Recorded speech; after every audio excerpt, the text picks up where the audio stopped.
गुरुदेव भगवान के चरणों में कोटि कोटि प्रणाम जी। गुरुदेव, एक छोटा सा प्रश्न है। गुरुदेव, ये जो संस्कृत के श्लोक है, गुरुदेव भगवान, हाँ, ये जो संस्कृत के श्लोक है, ये ज़्यादा हमें समझ में नहीं आते और ना ही हम पढ़ सकते। तो ये जो कथा सुनते हैं महापुरुषों की, सदगुरु, तो ये क्या धर्म की श्रेणी में आता है गुरुदेव? कथा सुनना ही सबसे बड़ी भक्ति है, सबसे बड़ा भजन है। आप केवल कथा सुनने लग जाओ तो पाप से निष्पाप हो जाएगा व्यक्ति, सारे पाप समाप्त हो जाएंगे केवल कथा से। ठीक है, तो मंत्र पढ़ने की कोई जरूरत नहीं है। मंत्र जाप करो, श्रीमन्नारायण श्रीमन्नारायण सीताराम, सीधा सीधा सीधा। धन्यवाद। जय श्रीमान नारायण महाराज जी। आपके चरणों में कोटि कोटि प्रणाम। खुश रहिए महाराज जी, मेरा एक यही सवाल है कि मैं जब भी कोई भी पूजा पाठ या किसी मंदिर मस्जिद में जाती हूँ। मस्जिद में जाती हूँ? अरे वही कहाँ वही? आपने मतलब जैसे बोलते हैं लोग वैसे मैं बोल रही हूँ। तो आप मस्जिद में भी जाती हो? नहीं नहीं, ऐसा बात नहीं है। अभी आपने बोला। अरे बोलते हैं गांव में ऐसा ही सब बोलते हैं, जैसे मैं बोल दी। हाँ। जब भी मैं जाती हूँ भगवान के सामने, जब मैं माथा टेकती हूँ तो मेरे आंखों से आंसू निकलने लगता है। क्यों है? मैं हमेशा सस्पिशन में रहती हूँ कि मैं तहे दिल से कान्हा को प्यार करती हूँ, मानती हूँ, पूजा करती हूँ, फिर ऐसे होता क्यों है? आपके पास आंसू ज्यादा है ना, इसलिए। हाँ, तो झोंके तो टपकने लग गए। अच्छा महाराज जी, आपके पास ज्यादा है। ये मेरा तीसरा बार है वृंदावन में।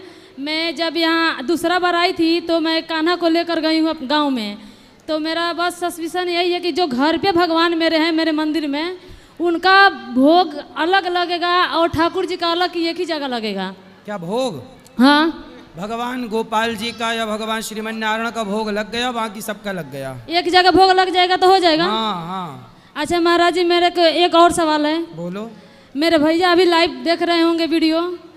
वो हम लोग का 4 दिन हो गया यहाँ पे, हम और हमारी भाभी जो है आई हैं। वो अभी फ़ोन करके बोल रहे हैं कि आप लोग जल्द से जल्द गांव जाओ, नहीं तो साइड पर से कूद के हम जान दे देंगे। काय से कूद के? साइड पे काम कर रहे हैं, वहाँ से बोल रहे हैं कि हम कूद के जान दे देंगे, नहीं तो अभी के अभी ट्रेन पकड़ो, गांव जाओ। तो काहे जान दे देंगे? काहे कि तुम लोग वहाँ पे क्या कर रही है? फोकट का टाइम वेस्ट कर रही है, घूम रही है। तो वहाँ गांव में जाके क्या करेंगे? सोने की खदान में खोदोगे सोना? नहीं, बोल रहे हैं ना कि बच्चा लोग को छोड़ के आई हैं, बच्चा लोग रो रहा है, लोग आप लोग जाओ। बस रिक्वेस्ट है महाराज जी। कितना बड़ा बच्चा है?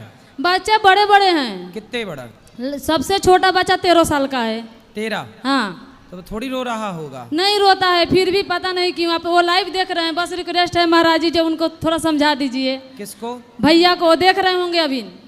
तो भैया अपनी पत्नी से बोल रहे हैं कि घर जल्दी जाओ। हाँ, हम तो अच्छा, भैया भी घर पे ही है क्या? नहीं, वो बाहर सूरत में है। मतलब खुद भी घर पे नहीं है? हाँ, खुद घूम रहा है। हाँ। और पत्नी घूमने जाए तो बोले घर जा, घर जा। हाँ, इसके लिए बोल रहे हैं कि घर जाओ। अभी हम सामान लेकर यहाँ बैठे हुए हैं, डर के वजह से जा रहे हैं। तो अभी 2 दिन आए, आपसे बात नहीं हुआ। आज लास्ट दिन उम्मीद रखे थे कि आपसे बात हो जाए ताकि हम खुशी खुशी घर लौट जाए। तो आपका भैया से धमकी दे दे के काम करवाता है, मैं कूद जाऊंगा, मैं कूद जाऊंगा। एक मिनट भाभी, एक मिनट तब एक मिनट भाभी को दे दीजिए। भाभी डरी सहमी होती होगी। भैया देख लेंगे तो थोड़ा खुश हो जाएंगे, भाभी को देख लेंगे तो। जी बताओ भाभी जी। प्रणाम गुरुजी। जी। गुरुजी उनको समझा दीजिए, थोड़ा बहुत पीते भी हैं। शराब पीते हैं? तो शराब पी की तो नहीं बोलते कूद जा रहा हूँ मैं, कूद जाऊंगा। जिस दिन पी लेते होंगे उस दिन बोलते होंगे कूद जाऊंगा मैं, कूद जाऊंगा। थोड़ा बहुत पीते हैं, थोड़ा बहुत पीते हैं। तो उनको ले आना हमारे पास। वो आते नहीं है महाराज जी। फिर हम आए हैं तो बोल रहे हैं कि जल्दी जाओ। आपको कितने दिन हो गए? 4 दिन। 4 दिन हो गए? ठीक, बैठो। ठीक है, तो अब जल्दी जाओ। तो आज ही तो गाड़ी है, आज तो चले जाएंगे, आपके दर्शन के लिए रुके थे। सही है, सही है। फिर जल्दी पहुंच के उनको फोन लगाना, बोले हम आ गए, अपना कूदना। हाँ महाराज जी, उनका आनंद सिंह नाम है, उनको थोड़ा बोल दीजिए ना। आनंद सिंह? हाँ। आनंद जी, आनंद से रहो, कूदो दो ना भैया साइड से। आनंद से रहो। अच्छा महाराज जी, कृष्ण जी और बलिराम जी तो एक ही भाई है ना? तो बलिराम जी किसके पुत्र हैं? कौन? बलिराम जी किसके पुत्र हैं? बलिराम जी के बलराम जी। बलराम जी। बलराम जी, हाँ। बलराम जी देवकी माँ के 7वें गर्भ में जब आए तो भगवान ने देवकी के गर्भ से निकालकर रोहिणी माता के गर्भ में डाल दिया। रोहिणी और देवकी दोनों वसुदेव जी की पत्नी हैं। अच्छा तो भगवान के 7वें भाई हैं। अच्छा ठीक है महाराज जी। महाराज जी हमारे घर में ना ऐसे फोटो रखा हुआ है तो अलग अलग भोग लगता है, तो क्या भगवान को एक जगह भोग लगाएंगे तो हो जाएगा? एक जगह लगा, वो यही तो बताए आपके ननंद को। राधे राधे गुरु जी। जी चलो शांति से बैठ जाओ सब लोग। हेलो, राधे राधे गुरु जी। जी। मेरा आपके चरणों में कोटि कोटि प्रणाम। हाँ गुरु जी, मेरा प्रश्न थोड़ा पारिवारिक है। मेरा प्रश्न ये है, अगर किसी का पढ़ा लिखा होने के बावजूद भी एक अच्छी नौकरी ना मिलने के कारण, लगातार ना प्रयास करने के कारण आज के युग में अच्छा वेतन ना पा रहा है, तो उसे क्या करना चाहिए ताकि वो अपने बच्चों के एक अच्छी परवरिश कर सके और उन्हें एक लायक इंसान बना सके, जीवन दे सके और आने वाले दिनों में सफ़र सुख जिंदगी व्यतीत कर सके उनके बच्चे? तो महाराज जी क्या मैं कर सकूँ? बिजनेस करो, व्यापार करके ज़्यादा पैसा कमाओ। लेकिन बेसिकली मुझे तकलीफ इस बात की है कि मेरे पिता पढ़े लिखे होने के बावजूद और इंजीनियर होने के बावजूद। कौन है इंजीनियर?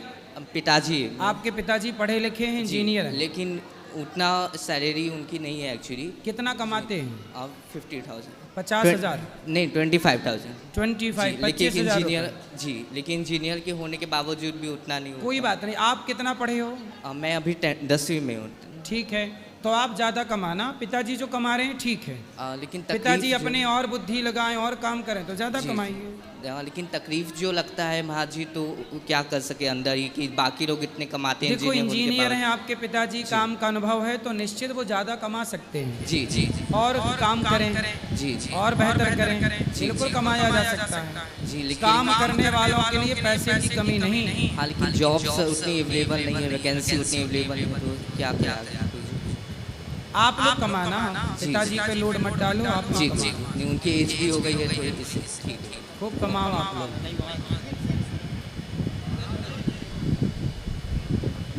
राधे राधे गुरु जी।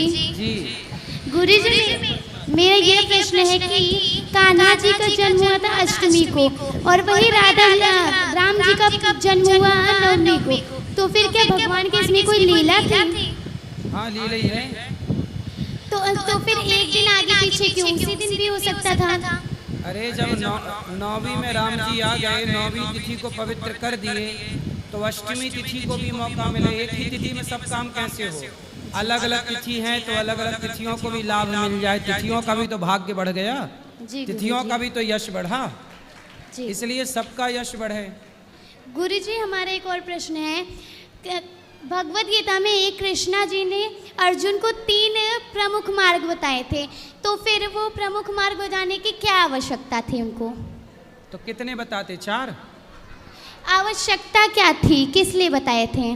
भाई आवश्यकता थी तब तो बताए ना बेटा। आपके पिताजी बोलते हैं मोबाइल ना चलाओ, तो आवश्यकता है बोलने की, इसलिए तो बोलते हैं कि ना चलाओ।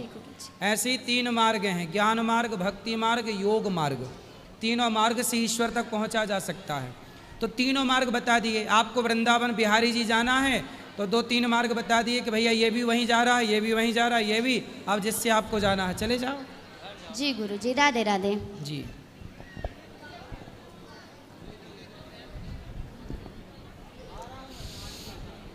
गुरु जी राधे राधे। हाँ मैया। गुरु जी कहते हैं सत्संग करने से जी नहीं घबराता, कीर्तन सुनने से जी नहीं घबराता। मैं जितना भी सत्संग सुनती हूँ, कीर्तन करती हूँ, मेरा जी ज़्यादा ही उकलित होता है, खूब ज़्यादा ही रोना आता है। रोना आता है? हाँ जी। तो रो लिया करो अच्छे से। गुरु जी बहुत ज़्यादा ही रोना आता है, तो बहुत ज़्यादा रो लिया करो, रो के फिर कथा सुना करो। फिर कथा सुन लिए, फिर रो लिए, फिर थोड़ा खा लिए, फिर कथा सुन लिए। फिर गुरु जी जिस बच्चों के साथ जिसके पीछे सारी उम्र किया वो बच्चे भी नहीं समझते, वो भी कहते हैं भाई तू कीर्तन के लिए अच्छी होती है, घर में ऐसे करती है। कितने ऐसे बेटे हैं आपके?